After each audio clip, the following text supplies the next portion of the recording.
It might come up restricted, okay, but it's me. It's me. Hello, this is Dion. Dion, this is Alex. How you doing, man? You got the floor, dude. Yes, sir. What's up, man? Yeah, so my name's Dion, and I'm from San Diego, California. And I was in that ministry, I would like to say, 2017, after me and one of my good friends, who's actually still there, he's been there 6 years in the ministry, and I left like after a month because we went there together because they like convinced us that this was God's will and this is God's face-to-face best friend on earth. This is his ministry, you know, that God gave him. And the stuff, let me tell you, let me start off just to say, the stuff that I witnessed there was nothing like I will ever imagine heaven being. Because they say this is the God's kingdom, and every other church is like basically just like knockoffs almost. Like if you're not supporting this church, you're not part of the kingdom basically, because David has the key to the kingdom. So they like really brainwash you from the jump. And the first time I witnessed something, Dion, could I ask a question? How? Oh, go for it. How was the contact initiated? The contact? Yes. Who initiated contact first? With the ministry? Yes. Yes, sir. It was my friend who invited me to an Anaheim event that they threw out there, like a crusade in Anaheim. Okay. And I went there for the first time. That's where I seen David. I never actually met him in person until I got to the ministry in Michigan, in Taylor, Michigan, on Taylor Road. And not Taylor Road. I forget the name of the street. Superior, yes. So that's how I first, got in touch with the ministry and the leaders are like, hey, you're a prophet. God's calling you to be a prophet. And I was like, oh, okay. That leader, you probably know him. His name's Daniel, old guy. Yep. Yeah, he used to be on stage a lot singing. But him. I got something to tell you about him as well because he did me dirty when I left the ministry. Okay. He did me dirty when I decided to leave, and the way I went out was terrible. They kicked me out. I can tell you about that. Was it Daniel Guin? Who? Daniel Guin.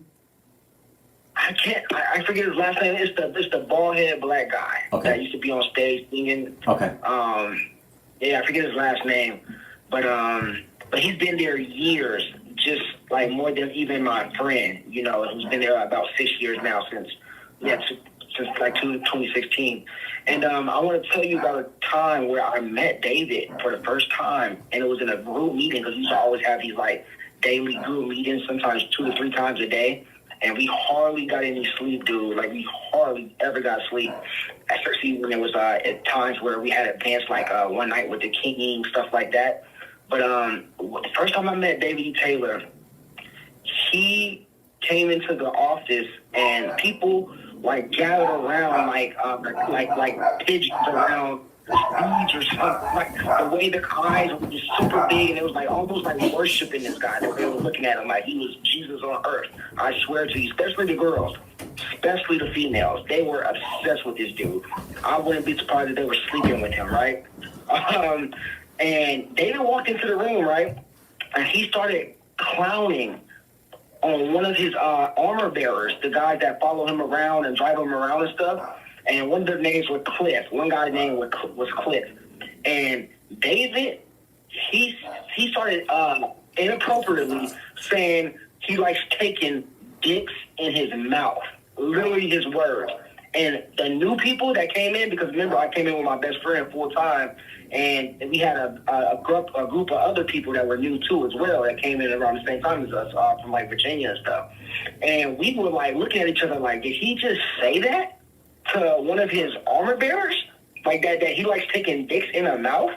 So they're like, this is unbecoming of a face-to-face friend of Jesus. This is what I was thinking. And then guess what his excuse was? Oh, you guys just have religious snakes in you. We're going to get that out, though. I'm just trying to break the ice, let you guys know you guys don't have to be all religious. So it's like he was molding our minds to basically almost, how can I say, to not be God fearing. Well, not only that, The truth. but to take the abuse. To take the abuse. We were to be inappropriate and take abuse. Yes. It's how willing are you? How far are you willing to take the abuse? Really? Right. And myself, I was not the one. Like my upbringing, where I come from, Good for you. You know, the poverty. Like I never took disrespect. I Good for you. Nor should you. No. Disrespect me in that way, huh? No man or woman should take that kind of disrespect from any other man or woman ever. Dude, I'm not even touching the surface. I have another experience. Let's keep going. About in that same room in the meeting. So this was Dion. Dion. Huh? Dion. This was within the first couple days. You saw David. That you met David. I would say probably no, because we were just working when we got there. So I would say like 2 weeks in. I was only there for a month.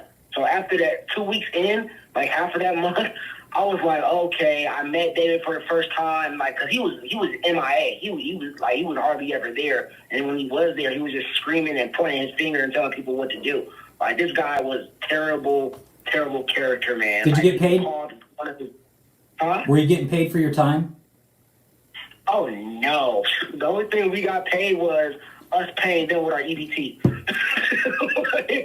Give us your EBT and be happy. Can you run us through that EBT process?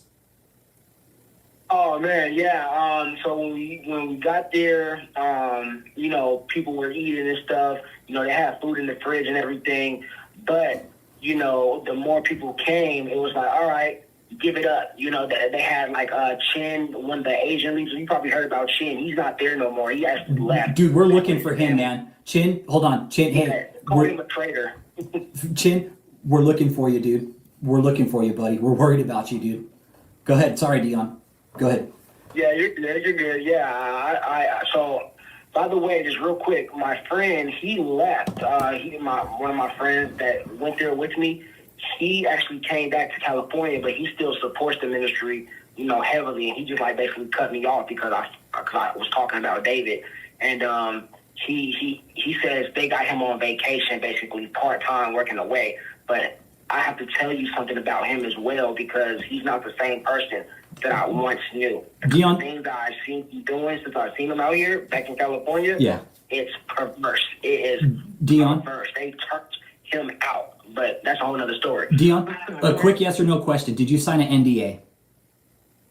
No. Okay, perfect. I heard about you talking about that, but that's when I was there, I never was questioned about an NDA, but I wouldn't be surprised if they're coming out now doing that because of all the stuff that's going on. Okay. That's coming out. Okay, cool. You know? Okay, let's go back to your friend. You said his mind is kind of perverse. It's totally perverse now. Dude, yes. They took the food stamps, by the way. To touch on that, I'm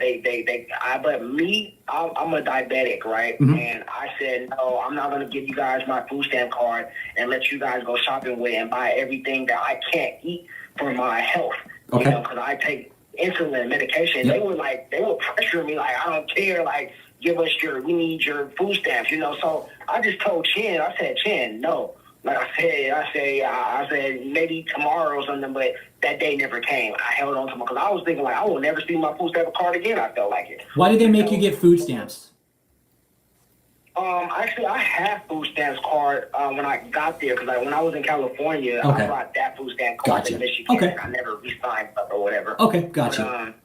But yeah, so that's the situation with the food stamps. And to go on about my friend, so he's like, he was one of the, I'm not going to say his name on here, but he's African American, and he was like on the media team. He used to like edit videos and stuff like that. And basically, he was like, he was a pastor. He was like, he was 16 years old, and he introduced me to Jesus originally, right? Dion, and I got a question. I got a question from the chat. Did you ever see Jesus face to face while you were there with David? When I was there, no, but I can say this for sure, that I do recall seeing some image that looked like Jesus. Okay. in a dream. It was walking through the ministry of Michigan in that building that we was like sleeping in. We were sleeping in that building, by the way. We were sleeping upstairs on top of the ministry. Okay. But I did see a little image that looked like Jesus walking through the crowd. But I have something to say about that as well, because I believe that people that have faith, that go out their way, Jesus does meet the people. And David, I swear to you, it's like God revealed this to me, I believe. I'm not trying to get all religious on you, but I'm with you. David, he knows that God is faithful to people, his sheep, his flock that have faith. Although David, it can be used to a certain measure for the people's sake because of his crafty words, but he's fired at the same time. So it's like he's thinking like, oh, I'm hired, look what I'm doing, but he's fired. There's a story in the Bible about this man his name was Simon the sorcerer. And he came up to one of the apostles and the leaders and saying, hey, I want to buy this power, these gifts that you guys are doing. I want to be able to do it too, so I can make a fortune off of it. And I believe David, deep down in my heart, I believe David is moving by that same spirit. He's pimping the gospel, but he twisted it and perverted it to something with the face-to-face. But people believe, like me and my friend, we believe wholeheartedly, like, man, like Jesus is real. We can see Jesus face-to-face. And it's like Jesus met us there, but at the same time, I felt like, we was just a little, naive to, like, corruption within the church, because there are preachers out there using, the power and the gospel for their own benefits. Fuck yeah, there is. That scripture that says, huh? Yeah, they are. Let's get back. Let's keep the conversation on.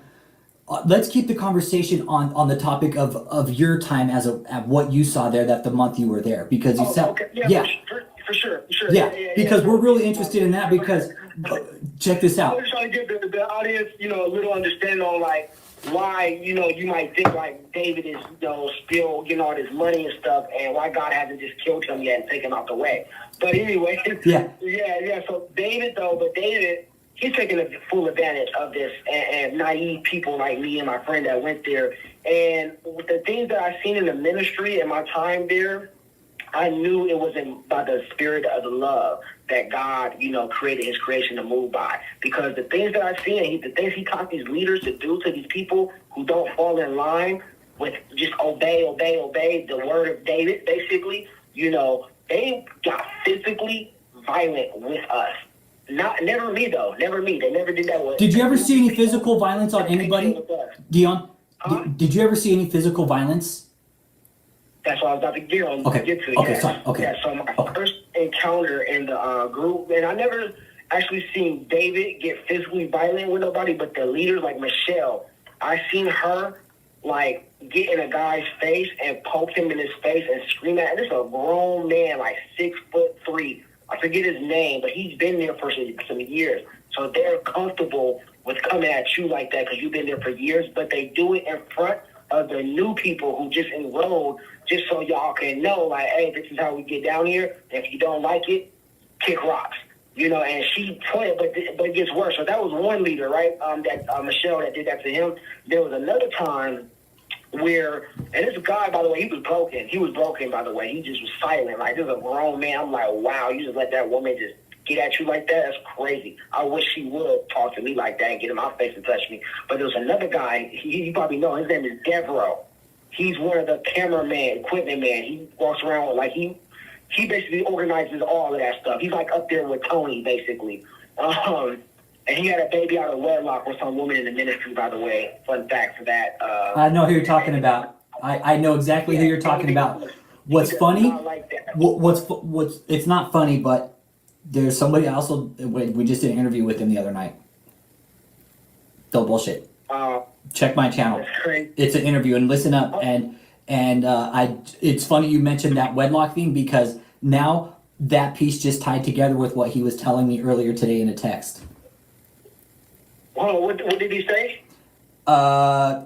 Get with me offline. I don't want to put that out here because I don't know if that's information I can. It's wedlock, but I'll just say it. Fuck it, I'm gonna say it. That it was Steve's daughter. Jenny Smith. That's Steve's daughter. The guy I'm telling you about, Deborah, that was Steve's daughter? Yeah, I think so. Steve's daughter. Yeah. Jenny Smith. Oh. Sorry, Okay. drop the ball if I did. I'm sorry if I dropped the ball, but fuck it. I'm just gonna say it. That's what's going on here, guys. Yeah, and David, like, there was another person, you probably even talked to them before, but this couple, they met there, and they drugged them through the dirt because they fell in love with each other, and they ended up leaving together to Florida to, like, marry and stuff, and David was against that. Like, they physically got violent with her husband, that's now her husband, in the ministry, and, like, basically, like, kicked him out because he just was not submitting, basically. He wasn't obeying what they wanted from him and her, you know. And myself, I seen Devereaux, right, the cameraman, equipment man, he got violent, Michelle got violent with him in a group meeting because of something he said. It was like he didn't understand something, and he said something stupid. And it was like all Mercy just left the room, and you could hear a pin drop. That's how quiet it got when Michelle started screaming, and she ran up on him and said, "What the hell do you think this is?" And she like shoved him in the face and pushed him on his chest, and he hit the ground. Like there was an earthquake that just dropped him. Like, it was just so bad, and I was like, "Oh my God!" Michelle, if you would have done that to me, I would have fucked you. I gotta go. Hands down, Michelle, I would have fucked you up. When did you leave, Dion? What, Shayla Hudson? When were you in, and when did you leave? You said what year? Yeah. If I'm not mistaken, if it was 2016, 21, 22. So 2016, and I would say before the snow came. Okay. That's right, like when I left. And I think it was like after I forget the last event. I think it was Rosh Hashanah. You know how they do Rosh Hashanah stuff. I think it was around that time, and that was like the last event that I did. And I was just totally like just burnt out. My diabetes wasn't, stable. They was like praying for me and stuff, and no sickness left. I was like, man, God, like, why do I have to be here trying to serve you full time, and I'm just still here sick, and they just eating whatever and trying to get my food stamps and stuff. I was like, no, and it's abuse. Dion, it's abuse. Dion, we got some really good questions coming in, man. Did you ever work at the call center? It's from Joe Gonzalez 22. He's been on the channel for quite a while. He's been following us for a bit. He wants to know if you've ever worked at the call center. Now the commercial space. Wow, this is great. What you said about financing and tax implications. Yeah, so we were doing calls, dude, all day, all night long. And sometimes we hardly got any sleep. And if you wasn't doing calls throughout the day, you were cleaning up something, or just you had to like go out and run errands and stuff like that most of the time. Okay. And nighttime Facebook, you would have to blow up people day and night on Facebook and do security. If you weren't on Facebook, you were doing security, night patrols. You and like another person, like two people throughout the whole night. You like rarely got any sleep, dude. But calls, yes, that was the main thing. Like, they wanted you on those phones. Are you cold calling people? Yeah. Okay. Yeah, they did. They did have a yes. Okay. Yes. Now, did you ever go to any of the houses in and around the Taylor, Michigan area? Did you ever see any of the houses that they had up there? Actually, believe it or not, I was surprised about that when I heard you talk about that, because at that time when I was there, they didn't have those houses. They had us sleep in the ministry, but Michelle did have a house around that area. I'm not sure if it was in Taylor, but it was somewhere around Taylor, and she had her a house there. And that's when we went there one time. I think it was for Thanksgiving. It was around Thanksgiving time, and yeah, if I'm not mistaken, I think it was around Thanksgiving time, and we went there for like a little, little shindig, basically, just eating and stuff. That's the only house I seen. But I knew the females, they were separated from the guys. So most of us guys were the ones sleeping upstairs in the ministry. and then the females would leave around nighttime, around like 9 p.m., 10 p.m. Did you ever know where the women stayed at? No. Hey, I Fuck. know they have a little Hold on, Dave. house off somewhere else. Dion, hold on. David, you're a fucking piece of shit, dude. You really are, dude. I can't fucking believe you, dude. Got another fucking hit that like button too. This is Dion. Let me get everybody caught up here. This is Dion. He was only with David for what? He said about a month and a half, right? Yeah. Then he saw the bullshit and got the fuck out. He's like, I'm the fuck out of here. He saw through the bullshit right away. I was just sensitive to like certain stuff because I know what abuse is, and I know good churches. I've been to churches. I was raised in the church with my grandmother. Yeah. You know what I mean? Well, did you? I don't care how many miracles you show, gifts you think you have. Yeah. Dude, no. Did you have a quota when you were on Facebook? Did you have a quota to meet? Say calls, money, how many people you were able to talk to, things like that. You said on Facebook? Yeah. Did you have a quota to meet with anything? You know what? The only thing I remember them telling me, because it was so long ago, like 6 years ago, I remember them saying, like, we have to hit, like, at least, I think, 100 or 200 people, if I'm not mistaken, or maybe it was 250. You have to, like inbox. You have to, like, inbox so many people throughout the night when we had that role, Facebook. Was there ever... You were only there. Did you ever have like a quota shakedown where they came through like, hey, how many people did you call today? Like, how much money did you bring in? Things like that. Yes. Okay. Yeah. When the phone, but dude, like I was the type that I would go off. Like I was rebellious. Like I would like not try to be around when they say okay, do calls and stuff. I would like kind of leave and go get busy with something else. I try to stay away from the phone because I just felt like they were just trying to, swindle people out of their money. But they did, yes, make sure you had like a paper, like a sheet with you to see how many calls you had and how much money you made, and you did have a quota. If I wasn't mistaken, they wanted you to at least try to get like $1,000 for like that shift or that time you spent on the phone. And I think sometimes you would go, like all day, dude. Like, yeah. Okay, so you said you went out there with the EBT card, right? But did they make you? Yeah. Did they make you get one when you went there? They tried to get people. Yes, they made people have to go sign up and stuff. And I was just like, I'm not about to do all that. I'm just going to do what I want to do with mine. They said if you came with your own already, turn those in. That's what they wanted you to do. And then once you had to like re-sign up or whatever for that state, that's when they'll take you out and everything. Yeah. EBT fraud right here, guys. Yeah, they were hard on that EBT because David was not trying to give up anything out of his pockets to feed us. If you didn't get an EBT card, what would happen? You guys would just starve?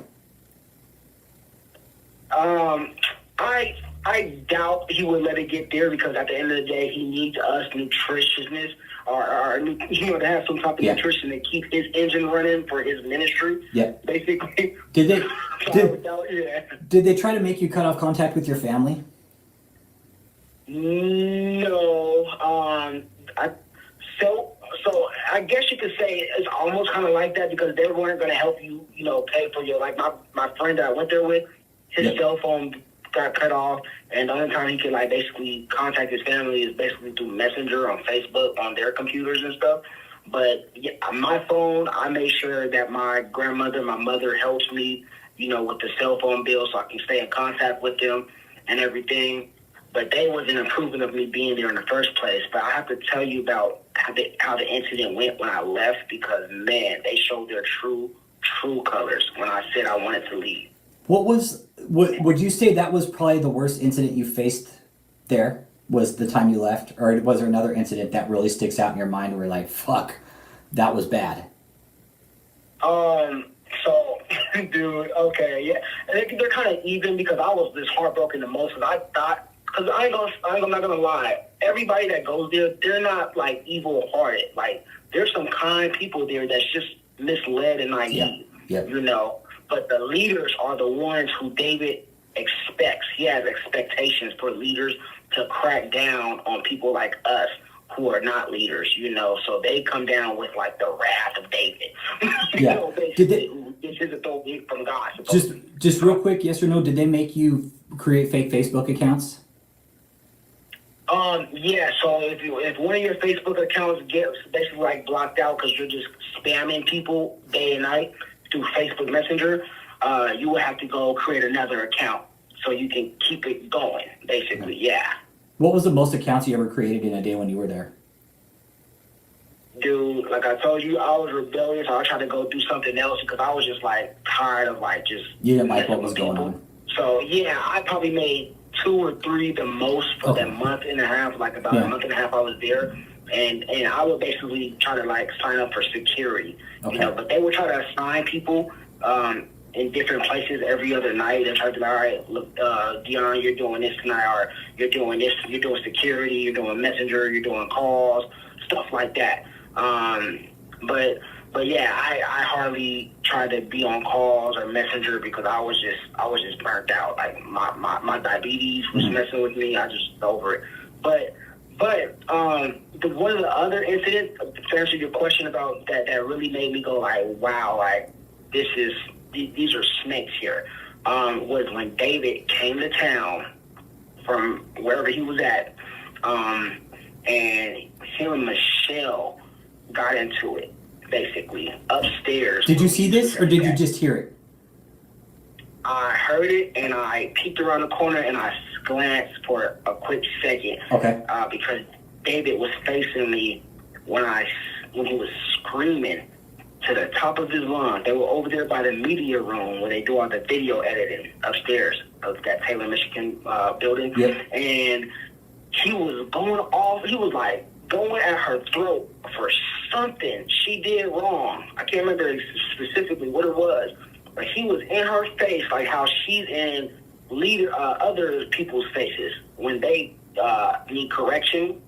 He was like harshly correcting her, and he was in her face, down her throat, like he was almost about to choke her. He had her like wrapped up, and like he grabbed her shirt, and he had her, you know, like a booty, like just, and in her face, like. Oh, so he grabbed her. So he grabbed her. Yes, I seen it. Like it was like he grabbed her shirt, and he was just in her face, and he was just like, what the hell, dude? I told you, you did not obey my command, or you know, just like that. Like you did not listen to what I told you to do. I told you. And I was like, oh my God, like this is a woman. You know what I mean? What like, did Michelle do? Like he 2 seconds from smacking her or punching her. What did Michelle do? She quivered like a little girl. Like I never seen Michelle so submissive, because Michelle's the one that's usually doing the damage, right? Ghislaine Maxwell, hold on, Dion, hold on. Ghislaine Maxwell and fucking Jeffrey Epstein right here. Did you ever see, there's questions coming in, any evidence of human trafficking? Did you ever see a lot of new faces coming in and out while you were there? New faces? Yeah.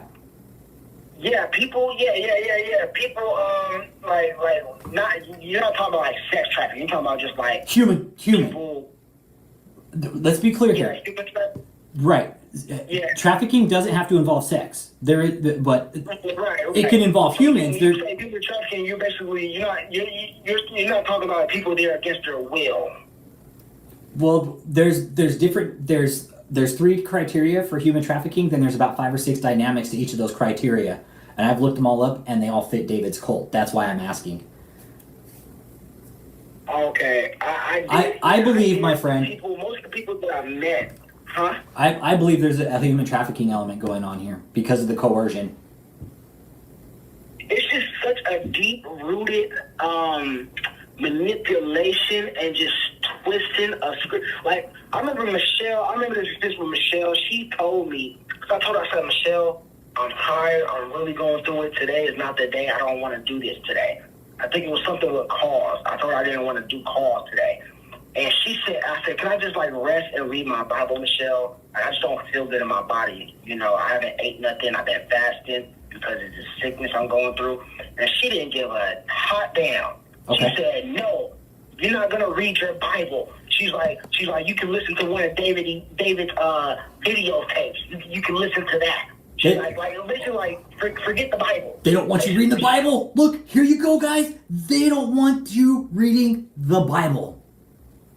No, they ain't. Can you say that one more time?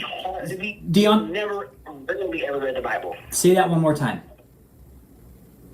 We rarely ever read the Bible, dude. The only time we read the Bible was like on Sunday when they did a preaching, and they said, all right, turn to the scripture so we can make our point about David in this ministry on how Jesus is with David. Basically, like, that's the only type of biblical reading they wanted us to like pay attention to, you know. And if anything, what was the Bible there was David's CDs.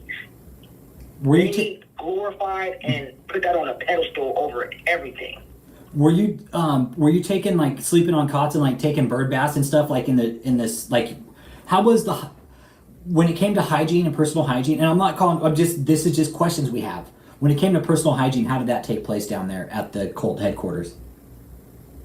So yeah, they if I'm not mistaken, they did have like a little shower downstairs, next to like some of the offices.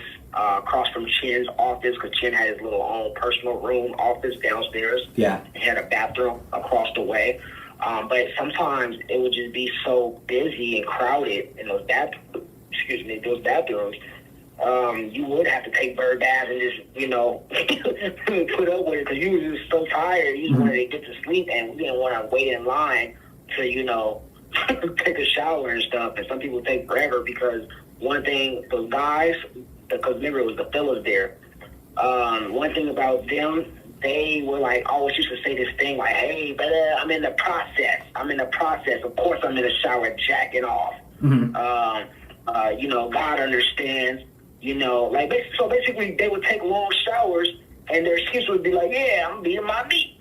I'm just like, what? I'm confused, and I'm like. Yeah. Most churches be like, obey Jesus, don't lust after the eye, and Jesus face to face, like Jesus face to face, beat in the shot, what? So I was confused, and this is gonna tie into my friend's story, who's back out here in California, quote unquote part time. So he says, but yeah, that perversion, dude, perversion. Is David is David a pervert? I'm sorry, say it again? Is David a pervert? Dude, he is the king of it. He's the one that molds and massages perversion into the leaders and the staff just to make them not judge him. It's like he has this thing about like, hey, you can't complain or get upset when I get exposed for my perversion with Vicky Yohi and these women, by the way, I went on a date with one of the women who's from California who was there going to one of the events, and she broke it all down to me what David did to her. This was around the same time Vicky was messing with him, some Asian girl, and she used to wear tight dresses, show her breasts, and David loves that. He tells all the women there to basically not dress slutty, but show a little cleavage, like show some stuff that man want to see. Because God made our bodies to be desired, basically. Like, and he'll try to, use scripture and stuff to have his way, basically. Got a couple. The question is the king of perversion. Like, he is causing so many to stumble, dude. So many. Couple questions for you. Just a quick yes or no on one. Do you know Stanley Cam? Stan? Yeah. Stan the man? Yeah. Yes. Okay, cool. He was a thorn in my flesh when I was there, by the way. Okay. Did you ever see any drug use or illegal weapons? No, I can say for a fact I did not see that. Okay. Yeah, I didn't see that. Okay. I probably was too new to be exposed to that. Okay. Didn't hear. But did you ever see like any kind of like just perverted behavior from David specifically towards the women? No. I mean, obviously with Michelle, grabbing Michelle like that's a big one. Yeah, Michelle, I know she's just so like twisted and manipulated in her mind to take something like that. Like, I see what, but it's like, oh, well, I can do it to them because David approves of it, you know, so she takes it. Because in her mind, it's like, Jesus' best friend it has this authority. Like, that's what she used to say in the meeting. Like, she used to, like, break us down, like, in our minds, like, you know, whatever I do to you comes from the authority of David. And whatever David does to us, it comes from the authority of Jesus. And it's approved. It's stamped and approved, basically. So there's no judging or no thinking. Like, you can't think for yourself, basically. That's how it is. Okay. You know, it's like they think for you. It's Yeah, so bad. total Bad. thought control. Yeah. Did David have security? Like, when he left, did he roll out with like a gang of people? He usually had like a armor bearer, a driver, typically by him and just the driver, which was like kind of his security. And then sometimes he'll leave with two. Like, he'll have a guy named Daniel and a guy named Cliff. Okay. I know Daniel Cliff Hart. Two pretty tall black Hey, by the guys. way, everybody, real quick. Hey, say hi to David. Hi, David. Hi, David. Say hi to him, bro. Tell him hi. Tell him hi, Dion. Tell David hi. Hi, David. How you doing? I see you locked down. Yeah. Our first lockdown coming for you, man, after you come out of hiding. But dude, I believe what you said. Something physically is on him that's causing him to stay out. Yeah. Because, like, he's sick, bro. You know, he wanted to do that arena crusade so bad that he even lied on Jesus and said Jesus, you know, said to throw it at this time. Yeah. But all of a sudden, you know, it goes to the left because of COVID. Dion, So, like, that was the will of David right there, yeah. you guys. That Dion, was the will of David. Dion, real quick, yes or no? Did you see the depositions? Oh yes. Okay, you watched yes, them. Okay. So stupid. I've seen that before I went there full time. They still convinced us that those are David's enemies, and they're enemies of God, and don't believe Gotcha. none of that. Okay. Are the women within the cult forced to be with David? That's coming from Chuck Wood. He's been part of our channel for quite a long time, and he's asking the question. I'm not. Honestly, so behind closed doors, I believe David does a whole nother game and just number on the woman behind closed doors, because his last ministry, I met some people from there and they told me how David got down behind closed doors with the man's wives and girls and stuff. And David will try to keep men separate and naive and ignorant to what he's doing with the women. And I heard that he would have the woman basically believe that, God is calling them to be his wife, but you have to be patient because God, love is patient. And he would just, caress and mold the woman to do perverse acts with him, and like I said, the girl that I met, the Asian girl, she told me that this is what he basically told her, is promising her that he's going to marry her, just like he did Vicky Yohi, and he was messing with both of them at the same time.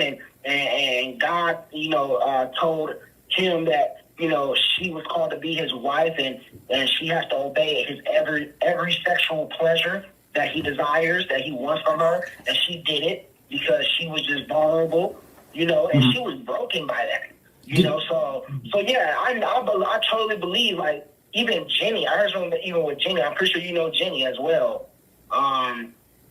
She herself, I heard sleeping with David. Did you meet? Allegedly. Yes or no? Did you meet the Klein sisters? The who sisters? The Klein sisters. Are those the sisters that are daughters of the lady that gave that $1 million? No. All the blonde sisters, Kathleen's daughters, Kathleen Woods. Yeah. Kathleen is not the one that gave the $1 million. No, that was Debbie. Right? That's Debbie. Kathleen Klein, I think, is her name. Okay. I don't think I met. I just met Kathleen because she used to do the preaching on Sundays. Okay, so you never met her daughter. You never met her daughters, though. No, I probably have, but I just don't remember them well. Okay. But I do remember Kathleen, and yeah, her and Michelle's are like really bullies. Like there's some lost bullies. But I must tell you something about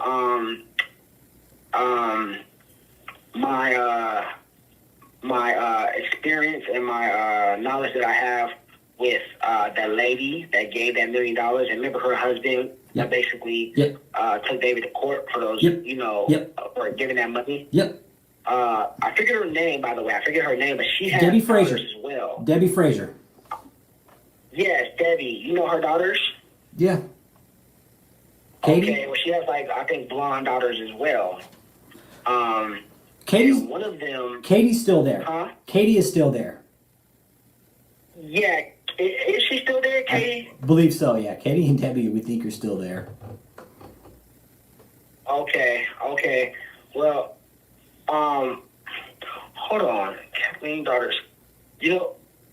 Okay, well, I'm not sure if I have the daughters mixed up. Okay. But my friend, the reason why I bring these daughters up, because my friend he was a virgin when he went there, by the way. Like I said, he was a pastor. He feared the Lord, sort of say. He didn't want nothing to do with lust, perversion, nothing. But after him going there, and he caught Chin, I guess, watching porn on his laptop one night, and he was doing his security rounds with one of the staff there that's been there for years before him. And I guess one of the staff members told him, like, hey, like, don't judge Chin because haven't you jacked off or watched porn before? So don't judge, basically, and just let it be. Yeah. And basically justifying it, right? Yeah. So after that experience, and then David, saying all the stuff that he says as well, when Vicky Yogi came out and basically telling the staff, hey, don't judge me. I'm not a man. I'm just a man. I'm a flawed man all of a sudden. Yeah. Yeah. He's perfect at the same time. But this experience caused my friend to start having sexual relationship with one of those daughters, all right, from that woman. One of those daughters, and she, I think, was like 22 at the time, and he was like 23. And he said once a week, the first time he did it, that same week he had sex with her in that ministry. He would go to her house off of the grounds on Superior Road, and he had sex with her 15 times. Like, he was addicted, and this like occurred like for 2 months until they stopped it. But they kept it undercover for 2 months. They were just having sex continually, without protection. And he's back here now, in the state that I'm in, and he is like, oh my God, I can't explain to you how turned out he is. Like, this boy is like a dog in heat. Like, he just cannot stop having sex. He's a sex addict now, huh? His abuse of women now, because David, doctrine is like, hey, you're in a process, and it's better doing that than being a traitor. And he tells me I'm a traitor to this day. He tells me I'm a traitor, and I don't have the right to judge his sexual behavior and manipulation of women. I'm like, dude, you're just a baby David E. Taylor now. So that's the story I wanted to tell you about that. And that's what they're doing to people that come from, a church background that's naive. They cause them to stumble and then become perverted. This guy was a saint. Like, literally, this guy was a saint, and he didn't want to have sex ever. But when he went there and he started having sex with that woman's daughter, and she was a pretty girl, by the way. She was a very pretty blonde girl. Yeah. But he's never the same, and he's just like David. Yeah. He's literally just like David and all the other guys in that ministry, and they're like sex deprived though. They're not allowed to have wives. They're not allowed to have sex with the woman. They have to be. They have to, go. But David, stick around and do that just to get off. Go ahead. I'm sorry. But David's out fucking everything with a hole in a heartbeat, probably. Exactly. And here's the thing, Dion. David's the one to come out and preach about the wife and the warrior. David, you're not even fucking married, you pig fuck, dude. You're a fucking pig, David. That's what you are, dude. You are a fucking pig, dude. Straight up. But But check it out. This is a scripture my boy, my friend tells me they use to justify it. Hey, Dion, real quick. King David in the Bible. King David. Oh, King David, yeah. Get the fuck out of here. A couple of questions. But go ahead. Anyone besides David living lavishly? I would say the closest thing to him is probably Michelle and Angel. I don't know if you know Angel. Angel Jones, yep. Bashira's sister, yeah.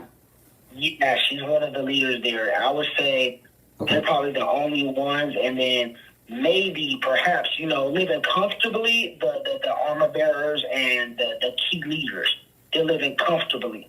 But lavishly, I would say probably Michelle and Angel. Not even Daniel, the Joseph. I'm sorry, not Daniel. Joseph? Yep. You know Joseph, right? Yep.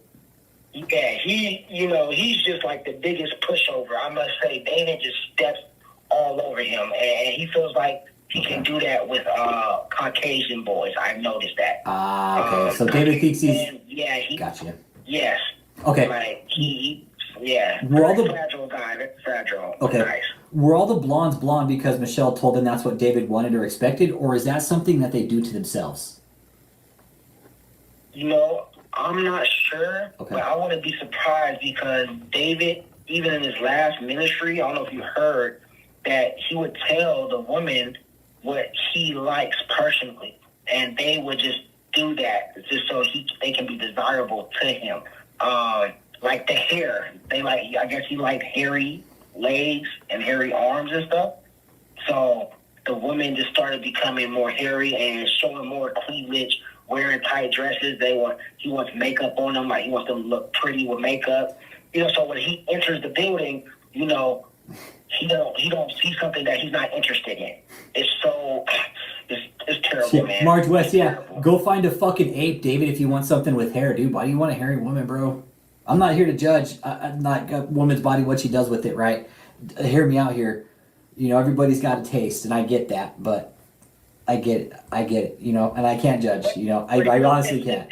He honestly, dude, it's not cool with him, though, because he's so inappropriate. It's like he's inappropriate. He's not becoming of a righteous leader or somebody that's integral or honorable. You know what I mean? It's so corrupt and just perverted. And by the way, so I want to tell you the time that really did mess with me wrong when I left. That really hurt me.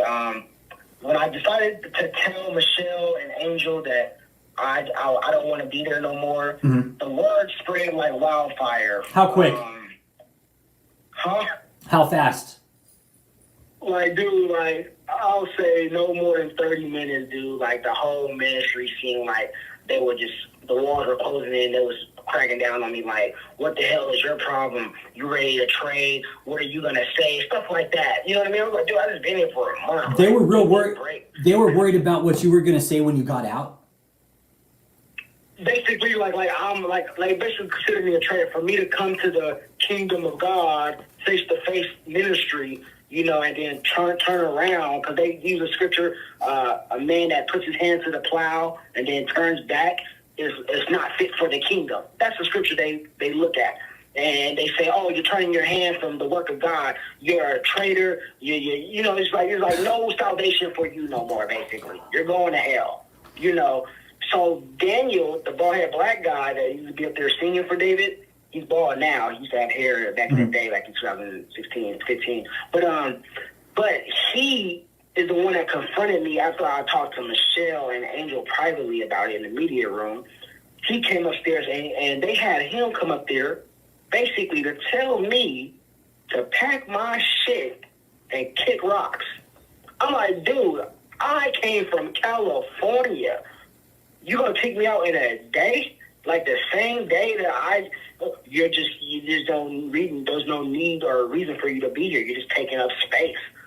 I'm like, whoa, where's all the love? Where's all the, I guess they expected me to have this, I still needed time to, call home, save up some money, get some money to get me a train ticket, a Greyhound ticket or something. And Michelle, she promised everybody in a group meeting one day that whoever wants to leave can leave whenever they want, and she'll even buy them a Greyhound ticket. So that's what kind of made me comfortable with out to her in the first place.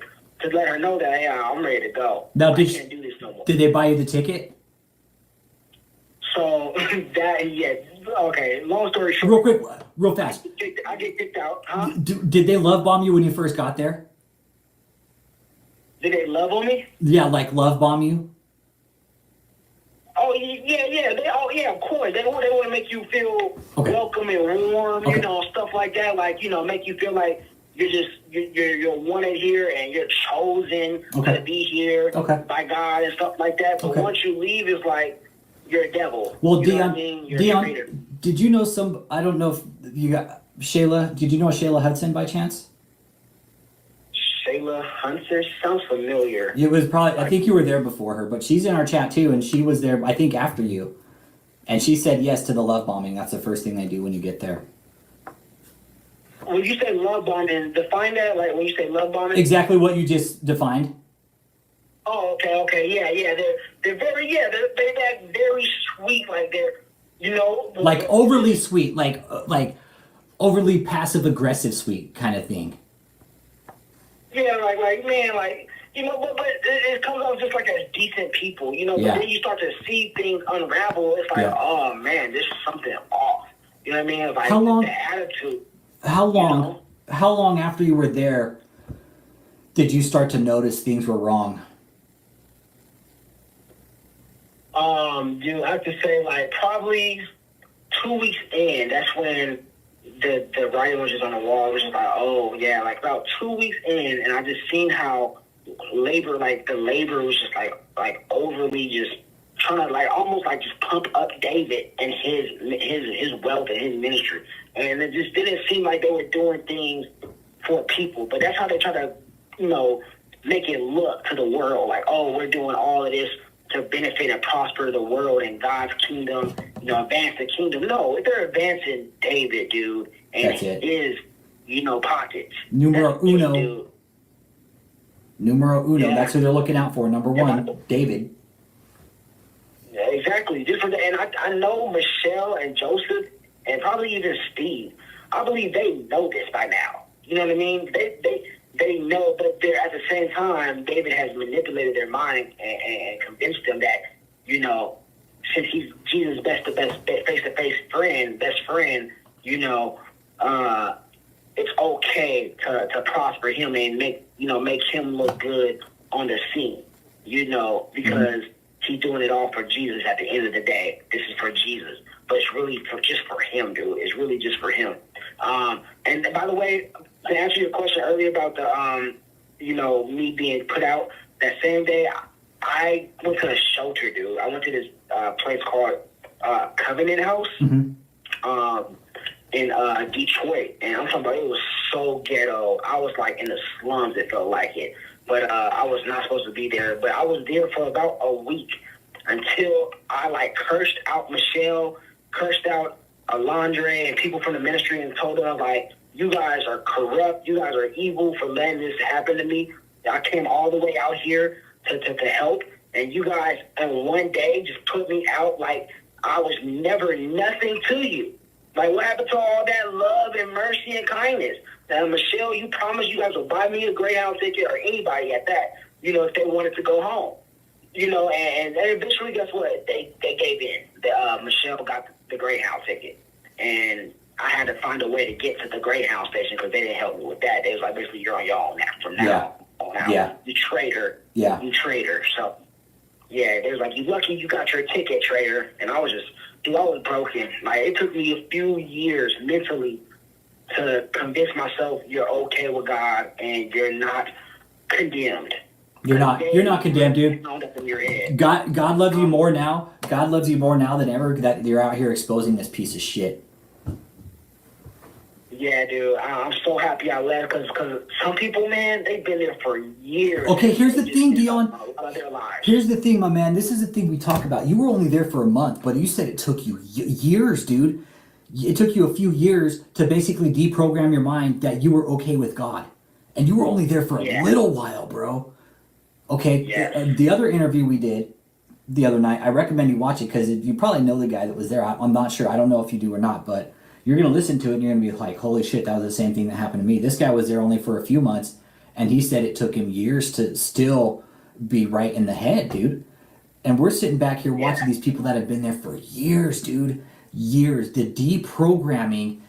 I studied socialism, guys, at Dion. This is gonna be like fucking deprogramming an SS soldier. No bullshit. This is gonna be, I would compare this to deprogramming a fucking hardcore grunt. Straight up. It's to deprogram these people. And by the way, I actually went back there after I left, like the next year. I went back there to try to, like, you know, see if we were still all good to a crusade against cancer. I think it was the following year, 2017. And the way they were acting and looking at me was nothing like the way they were treating me when they first met me at the event. It was like night and day, basically. You know, it was like, wow, like, they treated me as if, like, my soul wasn't important because they couldn't benefit off of me, you know. Especially the leaders, like Daniel, Michelle, and them, like, they gave me looks like it just felt like it just wasn't the same warm feeling. And that's when I just totally separated myself and cut myself off from the ministry. Because I was like, okay, they're just exposing their true colors. If they can't use you and abuse you, you're no use. Why did you go back? Like I said, those years, I was really, you know, like, wondering, like, man, did I mess up my destiny? Because they pound that in your head, like, this is destiny. This is destiny. Okay. And it's like... And I found you guys. And then she's been stoked on dinner time and breakfast time ever since. You like the farmer's dog? We're on to something here. We found... And at the same time, I did see a Jesus-like figure in the crowd in a dream. And then I seen my friend, he said he seen like a Jesus face in his ceiling one night. You know, so that's when we decided, like, okay, maybe we should go together and maybe this is God's destiny for our life, just to serve full time under David E. Taylor. Mm-hmm. You know, Jesus face-to-face best friend. Yeah. You know, it's like they tell that to you. Yeah. You know, so all that stuff, it was just like, man. But then eventually, it's like revelation. You know, you can believe it or not, but like revelation came to me and said, David is fired, even though he's still being used. Like, he's using people. He's being, you know, used only for the people, basically. But at the same time, it's corrupted. And I was mad at God, too, dude. Like, I went through a lot of stuff with God. That's a whole other story. I won't get into that. So I want to stay on topic with the ministry and stuff. Yeah. But, yeah, man, the ministry is... It's toxic. That's all. That's the one word, best way to describe it to you guys. Is toxic. Toxic, dangerous. And the people that's been there for years is being used for their funds and their family. Like, okay, my friend, like I said, he came back to California. You know, he's with his mom now. But it's like, he seems like a free bird. Like, the way he's acting, the way he's carrying himself. He was working a job. He got him a car. He was supposed to be gone for only 2 weeks because they moved him from Michigan to Florida to St. Louis, and now he's back in California with his mother. But he says David told him to stay longer, and I'm not sure why. I'm not sure if he just couldn't control his penis, and David just told him to go home for a little bit. I don't know what it is, but the boy, you know, he's out here and he's trying to catch up. It looks like it just looks like his life. Like, he's just trying to build his credit and stuff like that, you know. And he's still holding on though to that doctrine of David. And he's like telling me, like, I better not speak on him. I'm gonna cut you off, basically, and stuff like that. So he's still manipulated in his mind. But it doesn't seem like he has no desire to go back to that labor, to that almost like a bird trapped in a cage. And it's like he's free now. I can see it. It's like he still holds on to David as truth and the ministry, but at the same time, it's like, man, I'm glad to be out. And I'm like, yes, I bet you are, because you guys are not living there. Yeah. You guys are not living with faith. How did David get the $1,500 from you?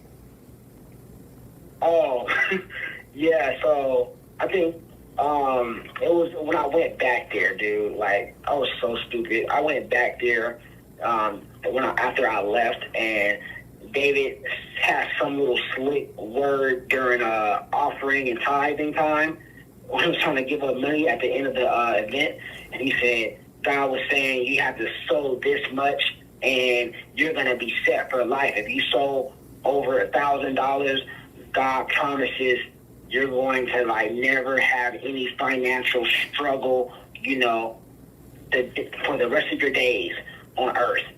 And I believed it. Like, I believe, like, oh man, like God is saying that. Like, I would, like, what is $1,000? You know, that's no sacrifice. Yeah. So I gave it up to him and his Prophet Scott or Bishop Scott or whatever, him and Scott. Yeah, they tag team on the whole audience, you know, to give up that much money, over $1,000. How many people gave that night? How did you see a lot of people giving that night? Dude, yeah, people were like running up to that altar and laying their money on the floor. That was that crusade. I'm not sure if you've seen that one. That was back in like 2017, 2018. I think it was 2017. Danny, hold on. Let me crush this. Let me crush this comment real quick. Dennis, if you understand the nature of the beast, okay, and why people do the things they do with religion, my man's not gullible here, dude. He just believes in something higher that we don't understand, dude. And it's cool. He's explaining it here to us. He believed in something higher. That's why he went back and gave the money. But people are spiritual, man. I don't question anybody's spirituality here, dude. I really don't, because this is what these people believe, man. You know, for sure. I don't think he's gullible in any way. It's just these people are fucking master fucking manipulators, dude. And they say they know, like, this is a drug for people, dude.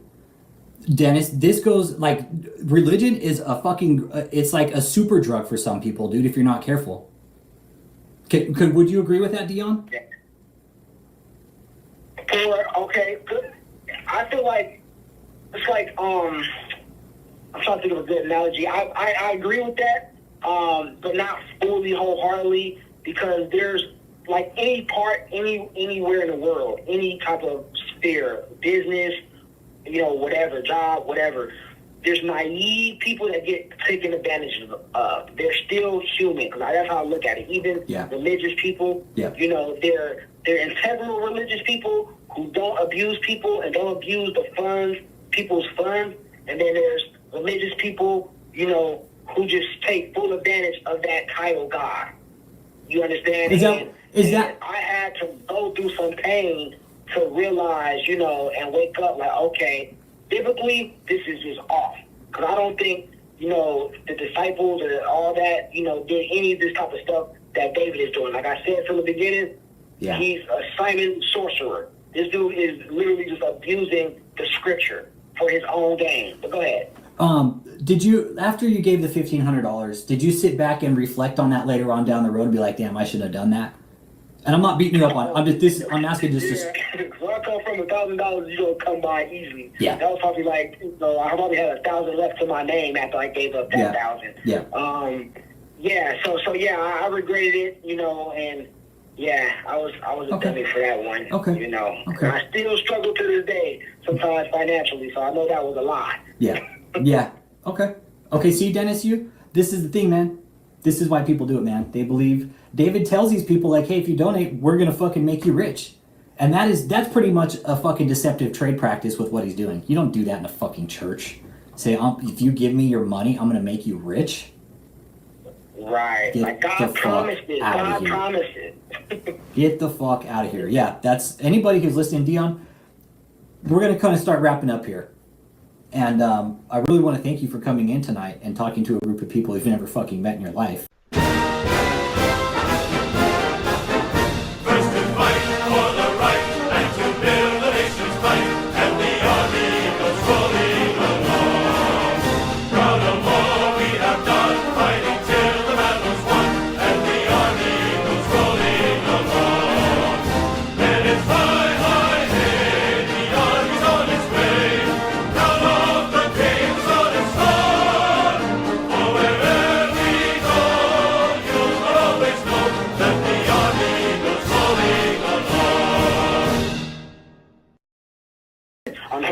Yeah, we don't want to do that. No, we don't. No, don't say that. No, we don't. I moved on. Yeah, we don't want to talk about that. We don't talk like that here. I get you though. Right. David, I'm not there no more. yeah, no, and I get you, dude. When I heard Roe versus, they said fucking David helped Roe v. Wade the other night, like last week. I wanted to fucking scalp his fucking bald spot off his goddamn head. I was like, you fucking piece of shit, David. Really? I got fucking sick. That made me. This dude, if anything, this dude's probably pro-abortion when it's convenient for him. If he gets a girl pregnant in the ministry and he doesn't want nobody to find out, he'll probably send her to a clinic ASAP. Yeah. That dude's a lie, dude. That dude is such a man. Dude. Yeah. Yeah, everybody's loving the chat, dude. I mean, you brought some, and here, you guys, he was only there for a month, and the damage it did. Yeah. How long did it take you to recover from that damage? Man, I won't even say I'm probably fully recovered because my friend, my childhood best friend, he introduced me to the ministry and he's still stuck there. So just that being a reality and him coming down on my mental, saying I'm a traitor, I'm Judas. How the hell are you going to call me Judas like I helped crucify Jesus? Like, this is how much you're exhausted. That's a good point, dude. Dude, that was a good point. Like, you didn't help him. It's like, hey, dude, I didn't betray Jesus. Huh? You're like, hey, I didn't betray Jesus, dude. Judas is still in purgatory as far as I know. Right. And I'm like, man, like, it really like made my zeal and my passion for God, I noticed, because now I'm looking at God. I'm not looking at David no more. I'm looking at like my vengeance is almost like on God now, almost. It's like, God, like, how in the hell could you allow me to waste my time, my energy? I was getting my life together. My friend was in film school. He was in college in LA. Before we left, we was like really establishing ourselves young, like our early 20s. He left everything just to go, try to fulfill our destiny with David. For David. If you, so, yeah, man, I was. Let's go. I was broken. Let's go ahead and wrap it up here, and I want to end it with this. I got one more question for you, and this is to anybody in any cult for that matter. If there's one thing that you could tell any member of a cult for any matter, based on what you saw, what you experienced, how it made you feel, everything, how it made you question, how you're questioning God right now, like you're angry at God. What is one thing you want to tell people out there that are listening that what's one piece of advice or one piece of experience you want to tell them? If I could tell them anything, I would tell you guys to learn to love yourself first, and not in a conceited, selfish way, Fucking dead. but in a healthy way. Love yourself first, because if somebody sees that you don't know yourself and you don't love yourself and cherish yourself, they'll take full advantage of you to make you think that if you don't love them more than you love yourself, you're you're in the wrong and you don't deserve, to be loved. Don't, just if I could tell you anything, don't let somebody, try to tell you who you are and who you're not, love yourself and know yourself, and understand a manipulative person when you see one, when you hear one, very manipulative, and that is what David was, and that's how a lot of churches and pastors are, in smaller churches, even Scientology. I had a little thing with Scientology, so yeah, just know yourself and love yourself, because this world is selfish, man. This world sometimes is just only for their prosperity and their benefit.